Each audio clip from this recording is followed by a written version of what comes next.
Hi and good morning everyone. कैसे हो तुम सब?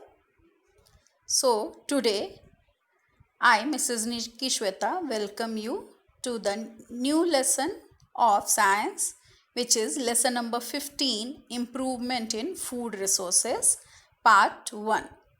सी आप ऐसा मत सोचो कि टीचर ने डायरेक्टली ये ऐसे लास्ट का लेसन क्यों शुरू कर दिया. During the study, to keep the variety, we are keeping the lesson which is lesson number 15.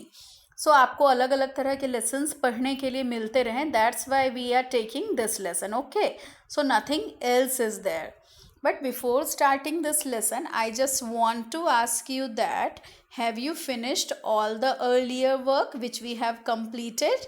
Because it is really required by you people to complete that work. Okay, because it's your responsibility. तुम्हारा काम थोड़ा ज़्यादा बढ़ गया है. Now it's your responsibility to complete your work. Okay, so I believe that you all have completed. If you haven't completed, must be you will complete it very early. Okay, so let's start with the lesson. Here I have given you the introduction of this lesson. See, this lesson is all about the improvement in food resources. अभी food resources अगर तुम्हें कोई पूछे तो आप बोल सकते हो कि चावल, दाल, फ्रूट्स, वेजिटेबल्स, ये सारे जो हैं आपके फूड रिसोर्सेस हैं. So if we are moving to that part कि चावल, दाल, रोटी आप खा रहे हो, सब्जियां, फल, they all are the plant resources. And other than that, we are relying upon the animal resources also, as for example milk, egg, meat and other dairy products. These products we get from animals. So this lesson is broadly divided into two classes where you have to study about in the first part we are going to take most of all about the plants resources, and the second part is moreover about the animal resources of food. यहाँ पे सिर्फ animal resources और plant resources की बात नहीं होगी. How do we improve their quality means अभी अगर कोई पूछे आपको कि why do we need to improve the quantity and quality of food, your answer should be the population of India is very vast. हम यहाँ पे बहुत ज़्यादा लोग हैं, है ना. Second largest populated country in the world. So our food requirement is also very vast, and for that purpose we require the improved quantity and quality of food. अगर कोई पूछे क्यों इतना सारा खाना चाहिए, क्योंकि खाने वाले लोग बहुत ज़्यादा हैं. And India is basically an agricultural country. हमारा जो देश है, इस देश को लोग बोलते हैं ऐसा कि इंडिया जो है कृषि प्रधान देश है. मतलब ज़्यादा से ज़्यादा हम खेती पे डिपेंड करते हैं. सो खेती पे आप डिपेंड करते ही हो, लेकिन खेती आप अगर अच्छे तरीके से करोगे, ज़्यादा उपजाओगे, तो it will be more beneficial. So here there is a need to introduce production efficiency of crops and livestock. Here I have used the word livestock. Livestock means अगर ऐसे देखें तो जिंदा स्टॉक. तो जिंदा स्टॉक मीन्स क्या? Here we are talking about the animal resources of food. Rapid increase in population, no major scope of increasing area of land under cultivation. See, our population is rapidly increasing means very fast, and we अभी देखो population बढ़ रहा है, लेकिन ज़मीन को हम बढ़ा सकते हैं क्या? और उल्टा खेती के लिए जो ज़मीन थी वो और कम होती जा रही है, because we are building apartments, houses, factories there. तो जो ज़मीन पे पहले खेती हुआ करती थी, अगर आप अपने आसपास भी गौर करेंगे तो आपके आसपास कई ऐसी ज़मीन जो कि पहले खाली थी, उस पर कोई खेती कर रहा था, अभी वो ज़मीन भी धीरे धीरे करके अपार्टमेंट बनाने के लिए या किसी और तरह के बिल्डिंग को बनाने के लिए यूज़ कर लेते हैं. So here this is the requirement. Why do we need to increase the production efficiency? क्यों बढ़ानी है? Okay. Increase in food production without degrading our environment and disturbing the ecological balance, that is, sustainable practices are required in agriculture and animal husbandry. Abhi here you have to keep in your mind while you are improving the food resources. That means कि आप खेती के लिए ज़मीन ले रहे हो या खेती के लिए ज़्यादा इम्प्रूवमेंट कर रहे हो, that time you should keep in your mind that the environment is not degraded. Environment को नुकसान नहीं होना चाहिए. और ऐसा जो प्रैक्टिस होता है, that practice is called as sustainable practice. If anyone ask you what do you mean by sustainable practice, तो sustainable practice is that where you keep in your mind that the environment is not get degraded or damaged while you are doing your work. So ऐसा खेती करना है जहाँ पे कि आपको environment को नुकसान ना पहुँचे. तो अभी यहाँ पे हमने क्या पॉइंट्स कवर किए कि why do we need to increase the food proficiency. हमें क्यों वो इंक्रीज करना है? Because population is very high. Land is the land which we use for agriculture is very less, and we have to use the sustainable practice. So these are the points which I have covered here. I hope you have understand these points. See, this lesson is very generalized lesson. If you read on your own also, no, so you can understand a little bit. And after watching my this video, definitely after reading from your side and from my side, तो अगर दोनों मिलके काम करेंगे तो यहाँ पे ये लेसन बहुत आसान हो जाएगा. ठीक है. Here I have make you understand about the meaning of crop. In 8th standard also the first lesson is about the agriculture practices. वही लेसन था एग्रीकल्चर मैनेजमेंट करके. ठीक है. तो इन 8th standard also you have studied about crop. So crop means क्या है यहाँ पे? क्रॉप इज द प्लांट जो एक साथ बहुत सारे प्लांट एक जैसे, अगर मान लो मैंने आपने एक गमले में गेहूं को लगा दिया, तो आप उसको क्रॉप बोलोगे क्या? नहीं. when we are growing same type of plant on a big piece of land, ज़्यादा ज़मीन पे अगर एक जैसे प्लांट्स को आप लगा रहे हो, that we called as the crop. Bulk में, बल्क मीन्स ज़्यादा.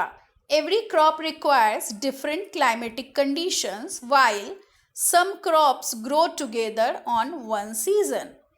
The climatic condition, warmth, photo period for growth and completion is required for different crops. सी क्रॉप की रिक्वायरमेंट क्या क्या होती है? न्यूट्रिएंट चाहिए क्रॉप को, वाटर चाहिए, सनलाइट चाहिए. So these all are the required condition for the crop. अभी अलग अलग क्रॉप के लिए ये रिक्वायरमेंट अलग अलग होती है. ऐसा नहीं कि चावल के खेत में आप जितना पानी डाल रहे हो, गेहूं के खेत में भी उतना ही पानी डालोगे. So as per the requirement of crop we have to provide it. जैसे अगर आप स्ट्रॉबेरी की खेती कर रहे हैं तो उसको अगर बहुत धूप वाली जगह पे आप उगाने जाओगे तो वो नहीं उगेगा. So these are the different type of crops and their climatic conditions is also different. Generally, we divide it into two seasonal crops. One is the Kharif crop and second one is the Rabi crop. So, see, these two names are not very new to you. You have understand these topics in 8th standard also. Kharif crop और Rabi crop के बारे में आपने वहाँ पे भी पढ़ा है. So, if generalized way में जाएंगे, Kharif crop is grown in the summer to monsoon season and the Rabi crop is grown during the winter season. So these are the two types of crops. Rabi crops are grown from November to April, means from the winter season till the summer शुरू होने से पहले तक. Example is wheat, peas, mustard. Here I would like to give you one task. You find more Rabi crops. Name of the more Rabi crops. Okay. Kharif crops are grown from June to October, means in the summer season and till the rainy season. Examples are paddy, soyabean, maize and cotton. मेज मतलब क्या है तुम्हारे यहाँ पे? ये जो मक्के की खेती होती है वो. कॉटन कपास की खेती. Soybean and the paddy means rice है. You can find other names also.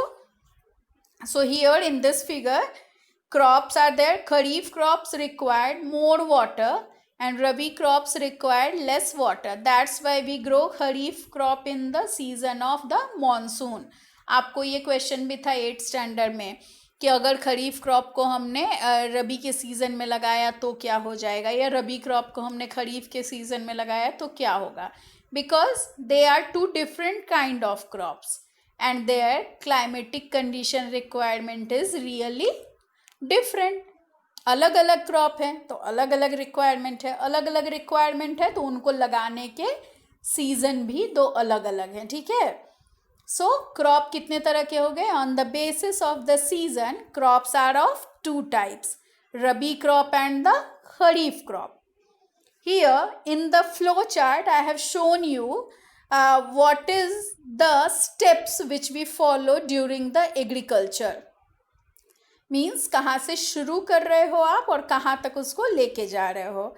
If you see preparation of soil, sowing of seeds, manures and fertilisers, irrigation, weeding, crop protection, harvesting, preservation and storage. मतलब सिर्फ आपको आपके crop को उगाना नहीं है, उनको लास्ट तक उससे जो अनाज निकलेगा उसको स्टोर करना, मैनेज करने तक ये हमारी एग्रीकल्चर प्रैक्टिस कंटिन्यू रहती है.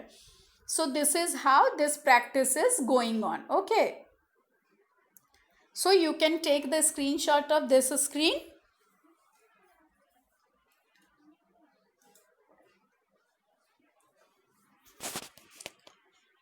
So here we move. Now crop variety improvement. And here what are the factors which we require to improve? So here the terms are given and I have explained you about the terms here. Okay. So higher yield. Yield means क्या? उपज. कितना ज़्यादा. See, to feed the more people, you require more amount of grains. So for that purpose, higher yield is more important. To increase the productivity of crop per acre. मान लो किसी किसान ने आधे एकड़ ज़मीन पे कुछ लगाया है तो उसको प्रोडक्टिविटी भी मिलनी चाहिए, मतलब कम ज़मीन में ज़्यादा उपज मिल जाए. That is called as higher yield. Improved quality of crop products vary from crop to crop. अभी आपको ये पता होना चाहिए कि मार्केट डिमांड भी किस क्रॉप की होती है. किसान जो उपजाता है वो सारा खुद खाने के लिए नहीं उगाता है, उसमें से एक मेजर पार्ट वो बेचता भी है. So to sell his product the crop quality really matters. Biotic and abiotic resistance, मतलब आपका जो अनाज है उस पे कीड़े मकोड़े नहीं लगने चाहिए, वो ख़राब नहीं होना चाहिए, उसको मॉइस्चर इफेक्ट नहीं करना चाहिए. So whatever variety you are using that variety should be like this. Crop production is decreased. अगर आपके खेत को अगर इंसेक्ट्स ने, जैसे अगर अभी आप न्यूज़ देख रहे होंगे तो आप देख रहे होंगे कि आगरा में, यूपी में कई जगहों पे टिड्डी का हमला हो गया. टिड्डी क्या था? इंसेक्ट्स थे. They are eating acres of crop. Acres of crop को वो पूरा का पूरा ख़त्म कर सकते हैं. So we should take care of our crops also. And कभी ऐसा हो सकता है कि ड्रॉट आ जाए, कभी सूखा पड़ रहा है, कभी बारिश ज़्यादा हो जा रही. That will also affect your crop very well. So इन सारी चीज़ों से भी हमारे क्रॉप को नुकसान हो सकता है. Change in maturity pattern. Maturity means क्या है यहाँ पे? कि आपके क्रॉप को उगने के लिए कितना टाइम जाता है. मतलब अगर मैं अनाज लगा रही हूँ तो उसको हमारे यूज़ तक आने के लिए कितना टाइम लग रहा है, that is the maturity pattern. तो आपके क्रॉप की मैच्योरिटी पैटर्न अच्छी होनी चाहिए, यूनिफॉर्म मैच्योरिटी होनी चाहिए। ऐसा नहीं कि एक मतलब कि आधे एकड़ की गेहूं की फसल अभी तैयार हो गई और आधे की बाद में तैयार हो जाएगी, ऐसा नहीं होता है। हमें एक साथ ये सारी चीज़ें चाहिए। वाटर एडेप्टिबिलिटी, अभी different type of crops are needing different climatic conditions, so developing variety of wider adaptability means ऐसे प्लांट्स जो कि ज़्यादा से ज़्यादा चीज़ों को एडप्ट कर पाएँ, एडजस्ट कर पाएँ। Adaptability means adjusting capacity. Okay, मतलब आप किसी नए वातावरण में जाके कैसे एडजस्ट होते हो, that is the adaptability. Desirable agronomic characters, हमें जो चाहिए वैसा मिलना चाहिए। जैसे कि डिज़ायरेबल मीन्स क्या, मुझे ऐसा चाहिए, मैंने ये प्लांट लगाया, इसमें से जो फसल होगी मुझे वो फसल ऐसी चाहिए। जैसे अगर मैंगो लगाया हमने, ठीक है, तो मैंगो कैसा चाहिए, जूसी चाहिए, उसमें फ्लैश ज़्यादा होना चाहिए, उसके बीच का जो बीज है वो छोटा होना चाहिए साइज में। So these are the desirable characteristic. For different crop variety, our desirable characteristic may be different.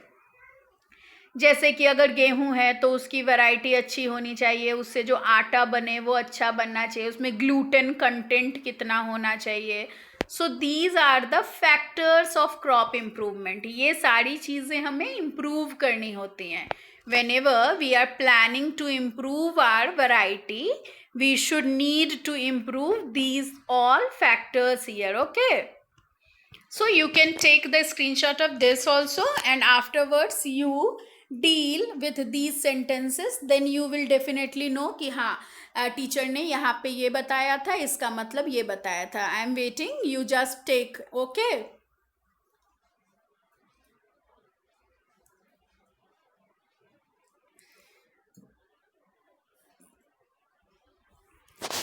so you must have taken. So we will move to the next slide of ours. Here a very different terms I have used, which is called as hybridization. मुझे पता है आपने ये term बहुत ज़्यादा बार नहीं सुना होगा, हाइब्रिड। लोग बोलते ना ये अगर आपने कभी देखा होगा कि क्रॉप्स के बारे में जब हम बात करते हैं तो कभी कभी मम्मी बोलती है अरे ये वाला तो ओरिजिनल वैरायटी था, ये हाइब्रिड हो गया। जैसे if we are taking the example of dog breeds, dogs की अलग अलग वैरायटी होती है। So dog breeds are hybrid in nature. Dogs के सारे ब्रीड जो हैं हाइब्रिड होते हैं ना। दो अलग अलग वैरायटी के डॉग्स से डीएनए को लेके एक नया डॉग को बनाया जाता है जो कि बिल्कुल एक नई वैरायटी होती है। So that is not possible only the terms of animals, we can use that technology in the field of plants also. So for plants also there are hybrid varieties. मान लो मेरे पास दो अलग अलग प्लांट हैं। Okay, एक plant है जिसको कि इंसेक्ट्स इफेक्ट नहीं करते हैं और दूसरा प्लांट है जिसको कि वाटर कम चाहिए। अभी मुझे एक तीसरा प्लांट ऐसा बनाना है जिसमें इन दोनों का ये डिज़ायरेबल कैरेक्टरिस्टिक हो। मीन्स इसका ये गुण और इसका ये गुण। मतलब कौन सा वाला गुण कि ये वाटर रेसिस्टेंस है और दूसरा वाला क्या है, उसको डिजीज रेसिस्टेंस है, उसको इंसेक्ट्स इफेक्ट नहीं करते हैं। और दूसरे की रिक्वायरमेंट क्या है कि it is requiring less water. So if I want to mix both the character in a single plant, अभी मैं नया प्लांट बनाऊंगी जिसमें ये दोनों कैरेक्टरिस्टिक होंगे। ओके, अभी ये मैं बोल रही हूँ कि मैं नया प्लांट बनाऊंगी तो इसके लिए मैं घर पे ये काम नहीं कर सकती। This will work in the laboratories, there the scientist are developing the hybrid varieties.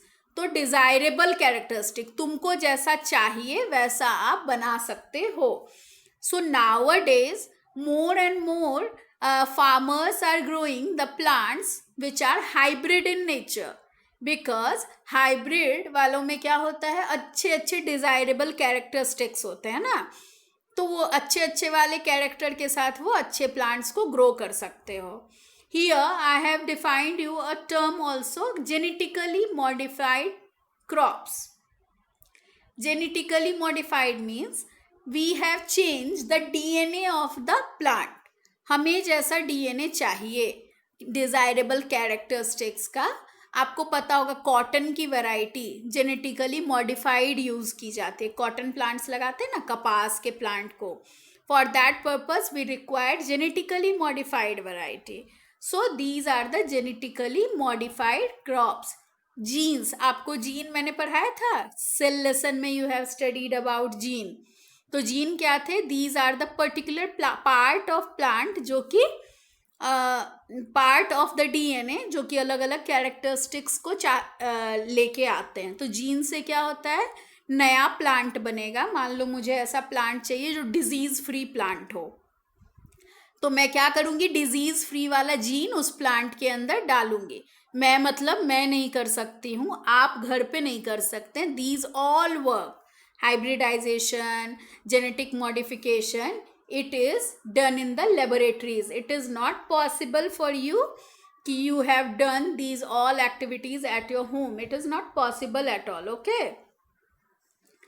So maybe you have understand these terms. Here we will take a quick recap of whatever we have studied.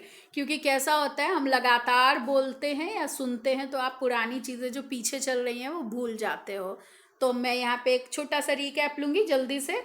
So we have started with the lesson why do we require to improve the variety. तो वहाँ पे हमने क्या कारण जाना, हमें क्यों variety improve करनी है. Because the population is really very high and our food requirement is very high. The land is very less, so we need to land part is very less, so we need to grow more and more plants, and these all things are, and we have to practice the sustainable practice. Sustainable practice का क्या मतलब बताया था मैंने, ऐसी practice करो जहाँ पे कि इन्वायरमेंट को नुकसान ना पहुँचे. फिर हमने पढ़ा कि what do you mean by crop. What bulk amount में एक जैसे पौधे को लैंड पीस पे ग्रो करना is called as crop. Crop is of two types, rabi crop and the kharif crop. Rabi crop we grow in the season of winters and kharif crop we grow in the season of the summer to monsoon. Then we have discussed about what are the desirable things which we need to keep in the mind, factors to for the crop improvement. तो कौन कौन से factors थे कि maturity एक जैसी होनी चाहिए, वो एडेप्टिबिलिटी अच्छी होनी चाहिए, उनमें कैरेक्टरिस्टिक्स अच्छे होने चाहिए. Different plants require different climatic conditions to grow. Then we have moved to the hybridization and this genetically modified crops. So these points we have discussed earlier in this video. Now we are moving to the next topic. So एक revision हो गया ना यहाँ पे, तो आपको वो समझ में आ गया. तो मुझे फिर से इस वाले टॉपिक को अभी फिर एकदम लास्ट में ले जाके एक बार हम छोटा सा डिस्कशन करेंगे. Okay. So here we have to discuss about nutrient management. Nutrient means क्या? We human being also require nutrients. And from where do we get these nutrients? From the food. आप खाना खाते हो, आपको nutrients मिलते हैं. And if the nutrient is not present in the food, some of the people are taking it from the outside also. Iron की गोली लेते हैं, कैल्शियम खाते हैं, विटामिन्स खा सकते हैं कि हाँ ये मेरे खाने में कम था तो ये सारी चीज़ें मैं बाहर से ले लेता हूँ. Plants also require nutrient because they are also the living one, so they also need nutrients. तो प्लांट को न्यूट्रिएंट्स कहाँ से मिलेंगे? Plants need the nutrients and they get the nutrient from the soil and water. Soil and water provides the plant with the nutrients. तो water में कोई nutrient होता है? Soil contains nutrient, okay? And if the nutrients are not present in the soil, we are giving the nutrients to the soil in the form of fertilizers, manures. आप खाद डालते हो मिट्टी में, है ना, जिससे क्या होता है, आपके प्लांट को वो न्यूट्रिएंट्स मिल जाते हैं. इन 8th standard also you have studied कि हम जब लगातार खेती करते हैं by growing crop on the same piece of land for years. आप हर साल खेती कर रहे हो, तो हर बार खेती कर रहे हो तो आपको प्लांट लगा रहे हो, तो plants are absorbing the nutrients. So if the plants are absorbing the nutrient, तो आपके जो मिट्टी में न्यूट्रिएंट था वो धीरे धीरे कम होने लगेगा ना. मम्मी ऐसा करती हैं क्या कि घर में एक बार खाना बना दिया, अभी तुम 5 दिन ये खाना खाओ, ऐसा होता है? नहीं. We are making food fresh. So you need to replenish the soil with the nutrient. आपको soil को भी बार बार nutrient देने की ज़रूरत पड़ेगी. So this is the replenishment of nutrient to the soil. So plant require nutrients, and we can divide these nutrients into 2 classes: macronutrient and the micronutrient. See, the name only suggested macro and micro. Macronutrient means the nutrients which is required in large quantity. They are called as macronutrients, and micronutrients are the nutrients which are required in less quantity. एक ज़्यादा चाहिए, दूसरा nutrient कम चाहिए. So macronutrients are the nutrients which is required by the plants in the more quantity, that is called as macronutrients. और micronutrients क्या? The micro means ही बहुत छोटा होता है ना. The meaning of the word micro is small. So the nutrients which is required by plants in very less quantity is called as the micronutrients. So here I have listed these nutrients. Macronutrient में क्या क्या नाम लिखा है मैंने? Carbon, hydrogen, oxygen, nitrogen, phosphorus, sulphur, potassium, calcium, magnesium and iron. So these are the nutrients which are required by the plant in large quantity. And here I have listed manganese, copper, molybdenum, zinc, boron and chlorine. These nutrients are required by the plants in the small quantity. So here we have listed the nutrients. एक है जो ज़्यादा quantity में चाहिए, दूसरा जो है वो कम क्वांटिटी में चाहिए. And we have to manage these nutrients only. You take the list from here. The list is present in the textbook itself also. So you can take the list from there also कि कौन से macronutrients हैं और कौन से micronutrient हैं. आप देख लो एक बार.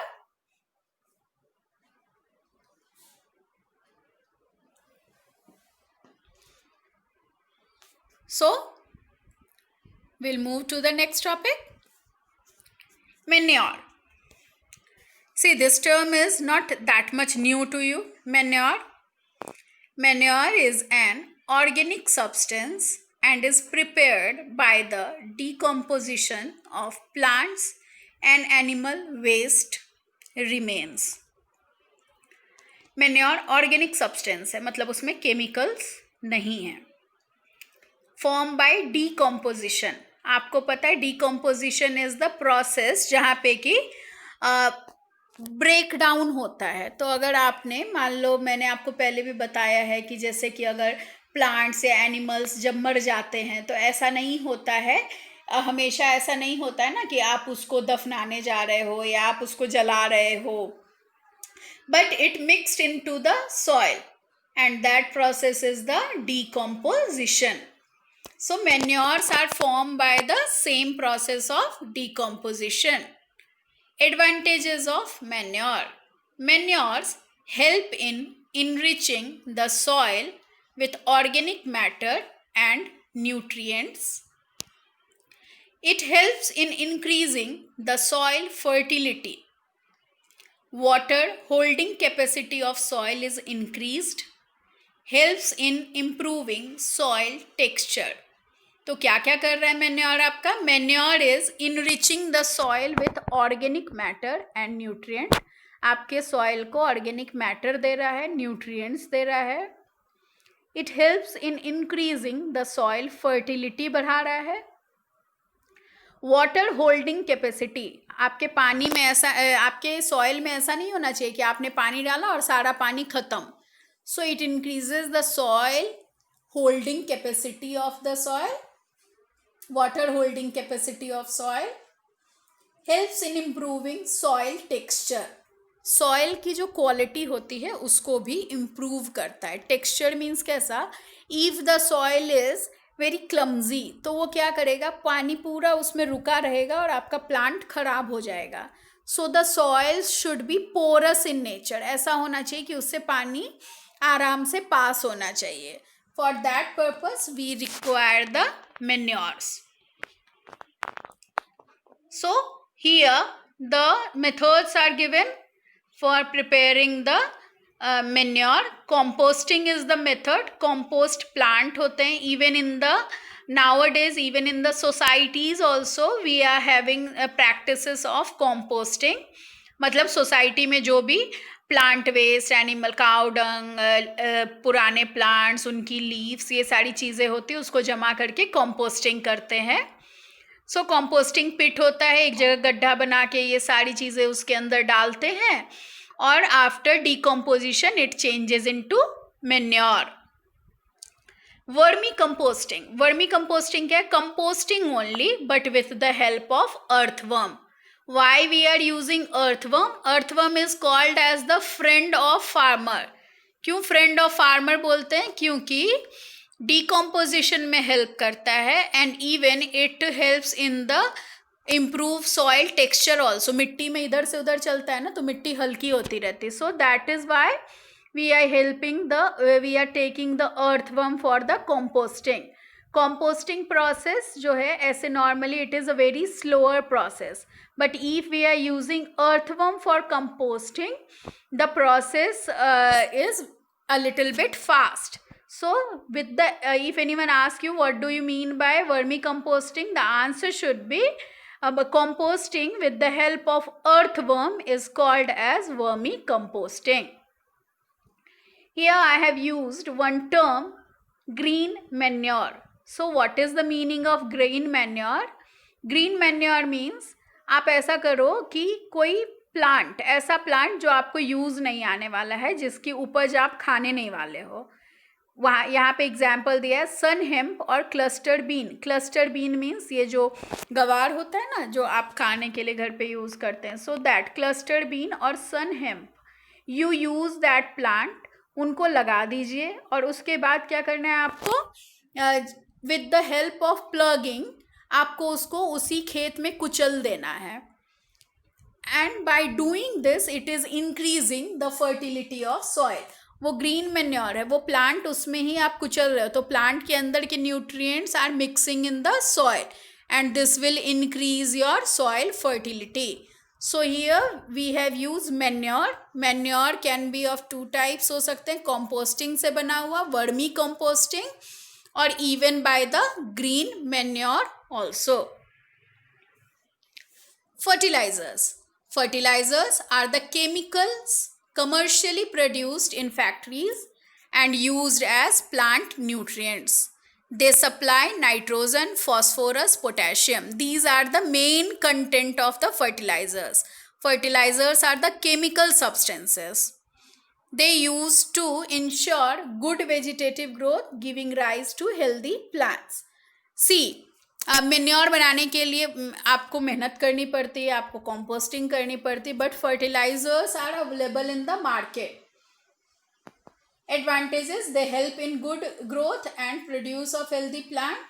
Disadvantages are very high of the fertilizers. Excessive use of fertilizers leads to pollution of water. आप ज़्यादा फर्टिलाइज़र डालोगे, वो फर्टिलाइज़र वहाँ से बह के वाटर रिसोर्सेस में, मिट्टी में मिक्स होगा, मिट्टी से अंडरग्राउंड वाटर रिसोर्सेस में, and it can flow through the water resources, तो पानी खराब हो सकता है। If you are continuously using the fertilizer on a same piece of land, आपका soil infertile भी हो सकता है। Even the more use of fertilizer can kill the useful bacteria also. So these are the disadvantages of the fertilizers. Here I have compared the difference between manures and fertilizers. Comparison chart is here. Manure is a natural substance obtained by the decomposition of cattle dung, human waste and plant waste. Fertilizers is a mineral or chemical compound containing nutrients like sulfur, phosphorus, nitrogen. Manures are organic substance. Fertilizers are inorganic. Manures can be prepared in field. Fertilizers are prepared in the factories. Manure contain all nutrients but in small quantity, and fertilizers contain nutrient in the large quantity. That's why it is many of the farmers are using the fertilizers only. क्यों use करते हैं? क्योंकि this one is the easier method to use. आपको खुद बनाना नहीं है, already market में available है, just you need to buy this. Manures add plenty of humus to soil and improve the texture of soil. लेकिन fertilizer texture of soil को improve नहीं करता है. Manures are not easily absorbed because they are less soluble in water. Plant को manure absorb करने के लिए time लगता है, whereas fertilizers are absorbed very fast by the plants.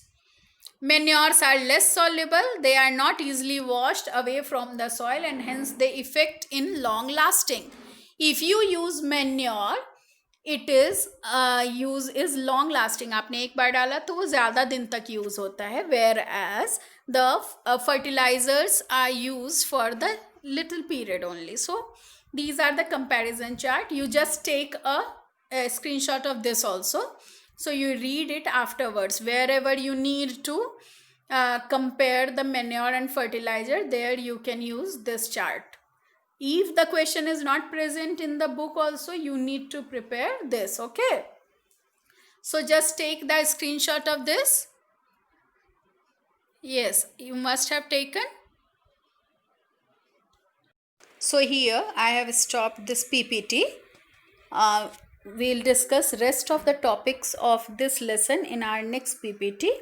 Here, so what we have discussed today here, we have discussed about the manures and fertilizers. What is the meaning of vermicomposting? What is the meaning of green manure? What are the differences between manures and fertilizers? So here I would like to stop. Rest all topics we'll discuss in the next video of this lesson only. Okay, so by the time you take rest, take care of yourself. We have ended with the PPT presentation of ours. As you have seen that in the PPT presentation we have covered many things. Okay, but today in this video you can see me. This is the first time you can see me. So hi all, first of all hi all of you, कैसे हो तुम सब? Meet your science teacher Mrs. Nikki Shweta. So first of all I personally welcome you all in this online sessions, whichever sessions are going on. See, already these sessions are going on. I have made various videos for you, but this is for the first time I am meeting you virtually. So it's my hi to all of you, okay, all my dear ones. So just today I am in front of you, just want to say you that it is just my request कि you take the studies as serious as you are taking the personal classes. जैसे जब आप school में आते थे और जैसे study कर रहे थे, तो ये ऑनलाइन क्लासेस को भी आप उतना ही ज़्यादा अच्छा समझ के और उतने ही इम्पोर्टेंस से पढ़िए. See, we teachers are not in front of you, but your parents are at your home. आपके बड़े भाई बहन हो सकते हैं घर पे, तो आप उनकी हेल्प लीजिए, उनके मदद से और ज़्यादा अच्छा पढ़ने की कोशिश कीजिए. Even now you have internet also at your home, so you can use these resources also. ऐसा नहीं ना कि सिर्फ टीचर ही है आपके पास और टीचर ही आपको पढ़ा रही है, तो ऐसी चीजों की जरूरत नहीं है. तो आप अपना क्या कर सकते हो, और भी ज्यादा अच्छा स्टडी कर सकते हो, ऐसा मुझे लगता है personally. This is my believe to you. और हमने जैसे नोट्स शेयर करते हैं तो वो नोट्स को लिखने की जिम्मेदारी तुम्हारी है.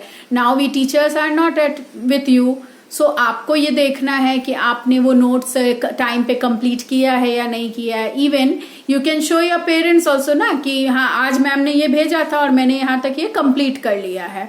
सो तुम ज्यादा रिस्पॉन्सिबल हो गए हो अभी के समय पे, है ना. तो ये ज्यादा रिस्पॉन्सिबिलिटी, क्योंकि तुम 9th स्टैंडर्ड के बड़े होते बच्चे हो, तो ये ज्यादा रिस्पॉन्सिबिलिटी मुझे अच्छे से पता है कि आप बहुत अच्छे से इसको कर सकते हो. So again my best wishes with you.